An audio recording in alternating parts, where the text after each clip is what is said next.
Hey, what's up guys? Welcome back to the channel. As always, this is Natural Soap Man with another review. Guys, I'm actually really excited to get into this one because this one actually was an accident.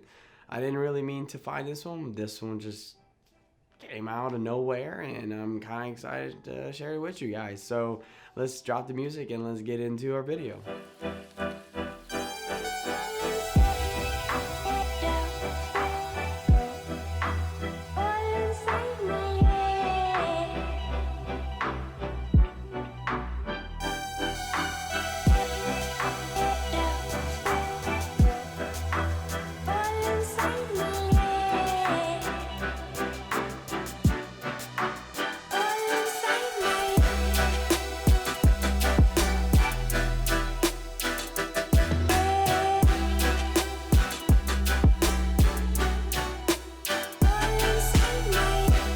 As you can probably tell, we have a very simple brown paper sleeve, belly band, cigar style packaging.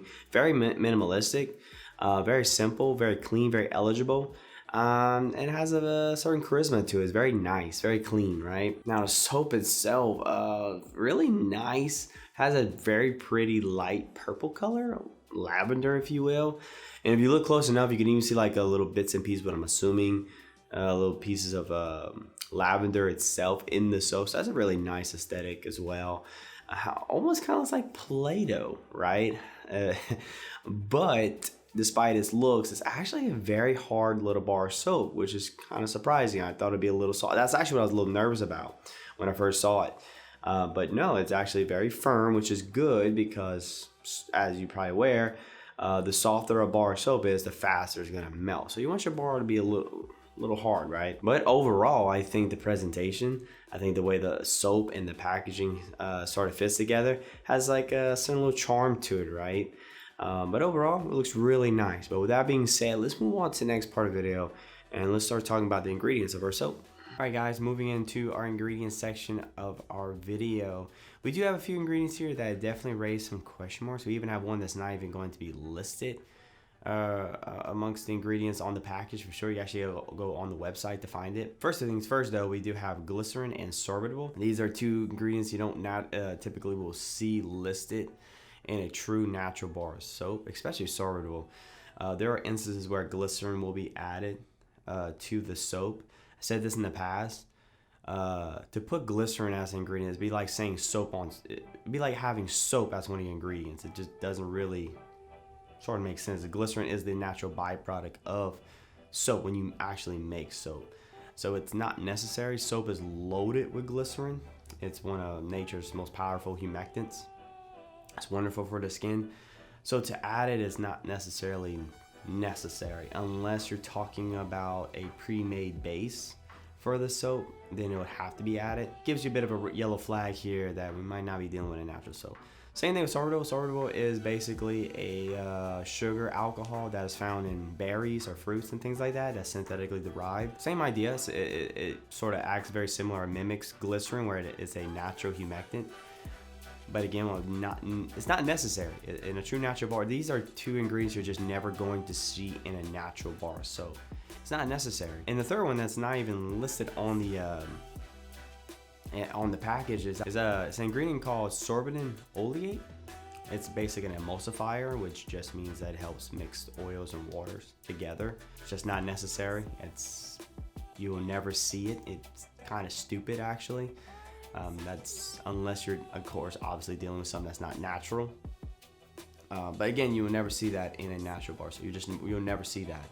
So you got three ingredients that are just kind of don't make sense here. Now, I didn't see any artificial fragrances or any artificial colorants, anything like that, so that part's fine.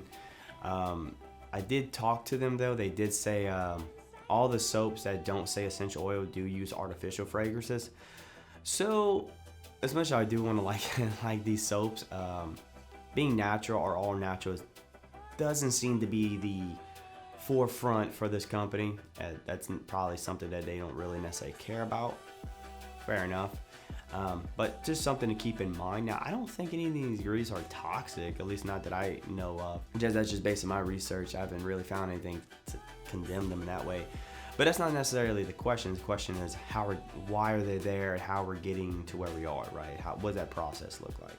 At least that's what I think. So there you have it, my friends. Those are our ingredients for our lavender and lemon. As you can tell, we got a lot of question marks here. So if you're looking for something that's natural in that regards, I think this might be something you might want to stay away from.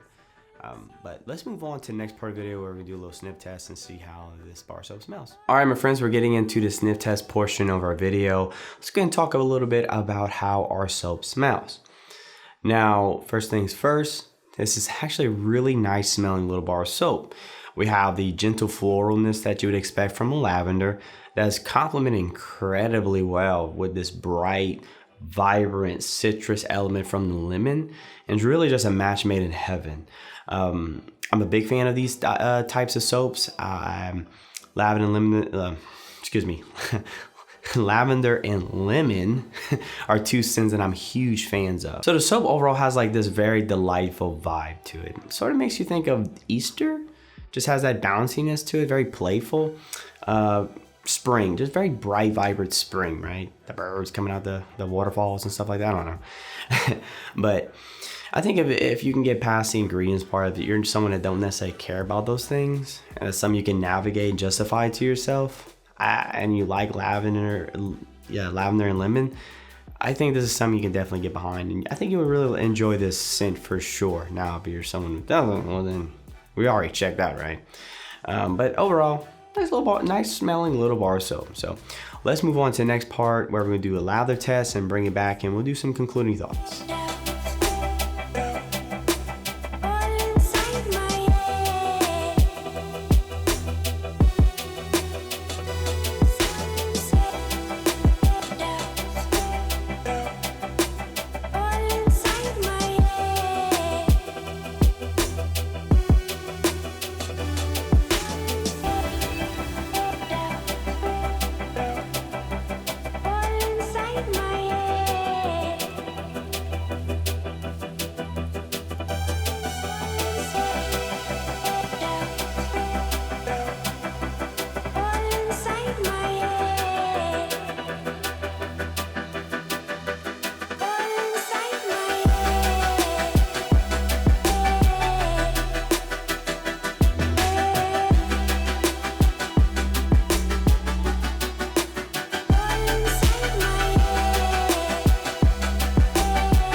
Alright guys, let's start wrapping up our video. We just saw the lather test, and it's a nice little lather, very solid. My time using it, never had an issue with the lather. I think it lathers quite nicely actually. But yeah, let's start going over some finer details and let's start doing some final impressions here. Interesting enough that neither on the package or on the website did it tell you how much the soaps actually weigh. I don't think I've ever seen where neither or will show you the weight. I've seen companies where they don't necessarily tell you the weight on the box or the packaging, but they'll tell you on the website. Right here, it's neither or. So I actually had to weigh the soap myself to see how much it weighs. Mine came out to be about 4.4 ounces. So I think it's fair to say that these soaps are intended to be approximately 4.5. I think that's fair to say. Interesting choice though to not include the weight somewhere, right? Usually companies will add that to sort of justify the price, right? But whatever. Now typically the soaps will come at what is the $6, which isn't a bad price for 4.5. So that's actually not too bad. Pretty on par. But at the end of the day, guys, when you look at everything, for me personally, if I was looking at soap, this is something I would pass on. This is something I can't necessarily in good conscience recommend. There's too many question marks, right, with the ingredients. Just not listing certain things. Just not being transparent on certain things. I don't know. There's too many options out there for me to just say, yeah, go ahead and try this one. Now, to be fair, like some of the ingredients I did find, I couldn't find anything that said they were toxic or anything like that, but it's just why are they there, how we're making our soaps, things like that. It leads me to believe that these soaps are not necessarily natural. or at least all natural, or at least what I define as being natural. Also, based on their response, you know, I think more than half their soaps use artificial fragrances, right? So it just sort of tells me that being all natural or natural is not something that's one of their forefront core values per se. So for me, at the end of the day, I think this is just a soft pass. Now, like if there's something you don't necessarily care and you want to check them out, I think you're gonna be happy, because I think the strongest thing about the soap is the scent. It smells actually really nice. Actually, I'm kind of disappointed, you know, because I wanted to recommend this because I think it smells amazing. Actually, I love lavender and I love lemon, and that's a great combination. I think they do a very good job here. But again, the question mark's like, did we achieve that scent through artificial means? You know what I mean? There you have it, my friends. Those are my thoughts and impressions on the Lavender and Lemon by the Bear Soap Company. I enjoyed my time with it though. I'm glad I found it. It was purely by accident. Still enjoyed it, but yeah. At the end of the day, it's a solid pass for me though, man. But guys, let me know what you think in the comments below. Is that something you're going to consider using or trying? You know, just let me know what you think. Am I making too big of a deal about it? You know, that kind of stuff. But thank you so much, my friends, for watching another one of my reviews. I do appreciate it very much. I hope to see you in one of my future reviews or one of my past videos, right? Whatever the case may be. Till then, guys, you take care of yourselves, and as always, stay natural, my friends.